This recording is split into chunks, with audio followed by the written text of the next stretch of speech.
Hey there, Mrs. Schwinn here. I teach second grade at the elementary school, and I wanted to share with you one of our curriculum materials, which are the sound spelling cards. These cards we use every single day as we are both decoding and encoding our words. So when we decode, that means simply that we are taking apart the word and learning what it says. Basically, we're sounding out and we're reading words. Now, encoding means that we're spelling words. So our brain actually does the opposite process, and we're stretching apart the word to see which spelling I should use for each sound. Hence why these are called sound spelling cards. You find the sound and match the spelling below.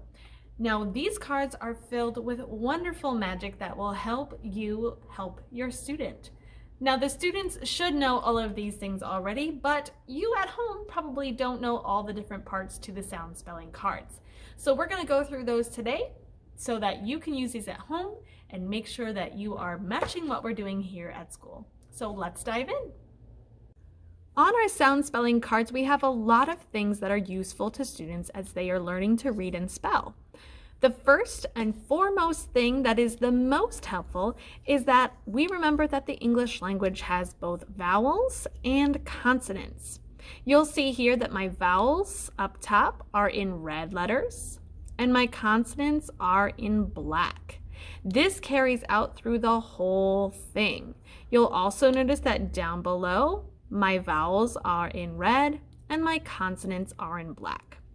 Up top, it gives me both the capital and lowercase version of each letter, so I know that I'm spelling and making my formations correctly. So the top portion of these cards are just the letters. The bottom portion is where the magic happens. This bottom portion are all of your sound spellings. So for your sound like f, I could spell that with an F or a PH. Now here at school, your students are learning when to use those spellings, but it's sometimes helpful to look at these sound spelling cards to help decide which spelling I should be using. For instance, like on this jump card, we are using one of 4 spellings. Now, as you heard me, I did reference that as the jump card and not the J card. My jump card goes with my sound. It's not called the J card because, as you can see, some of my spellings doesn't even include a J. So instead, I've called this the jump card, which has the sound of J. Okay, let's see what else we have here. You'll notice that some of these spellings have a green box in front of them, like here, and even down here. If you see a green box in front of a spelling, that means that it comes directly after a short vowel. All of my short vowel backgrounds here are green. So I have short A, which is the lamb card, ah, ah, ah. I have short E, which is the hen card, eh, eh, eh. Short I, which is the pig card, eh, eh, eh. Short O, which is the fox card, ah, ah, ah. And short U, which is the tug card, So they know that if they are spelling a word with that short vowel and they hear another consonant sound after it, like k, they know they're going to use the spelling CK. So like in the word dock. If they tapped out dock, they would go d, a, k. Since they hear a short O, which is indicated by the green box, they know the spelling they have to use is CK. You'll also notice that some of my cards have lines before and after my spellings. If a black line is before or after a spelling, that means a consonant has to be before or after the spelling, or in this case, both.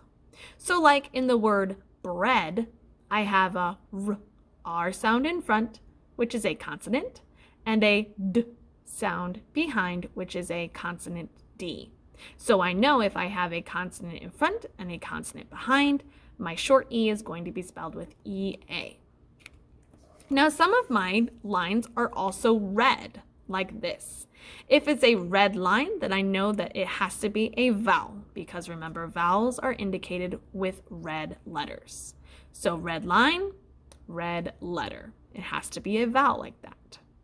So like in the word knit, knit, it. Since I hear a vowel sound, I know that I'm going to use the KN spelling. So on the first line here, we have just our typical alphabet, A through Z. So it goes all the way down through U, and then a little bit in the second row, V, W, X, Y, and Z. And then my next set of cards are my long vowel cards here. These are still my vowels, indicated by the red letters, both here and below. But all these are my long sounds. So long sound A, long sound E, long sound I, long sound U. As you can see, my long sound vowels have lots of different spellings. So these are super helpful as we're working on those vowel teams.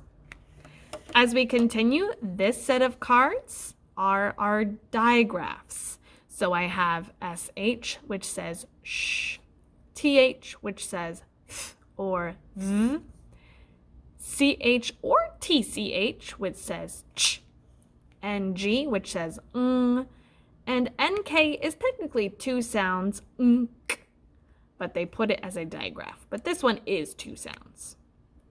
Those are all consonant digraphs, meaning all of them have black letters. And then finally, I have my special vowels here.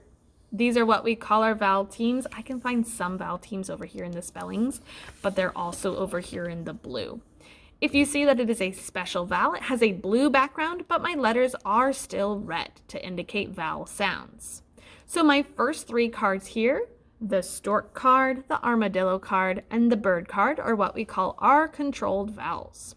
So we have or, r, and so three ways to spell . Next, I have all of my vowel teams. So I have my goo card for the oo or u sound, my foot card for the my cow card for the ow, my hawk card for the aw, and my coil card for the oi. So again, those special vowels or vowel teams are indicated with a blue background, and I still see those red letters for vowels. So as your student is working at home, or maybe they just want some extra practice, you can pull out these sound spelling cards and lay them next to you, and your student should be referencing them and deciding which sound spelling they should be using as they are working on their words with you. And remember, we can do working on words in fun ways. It doesn't just have to be a paper and pencil. We could do this in the sandbox or with chalk outside or with special colored markers, whatever you would like to do to make it fun and exciting for them. If you have any questions about these sound spelling cards, feel free to reach out to me anytime and I'll be happy to help you out.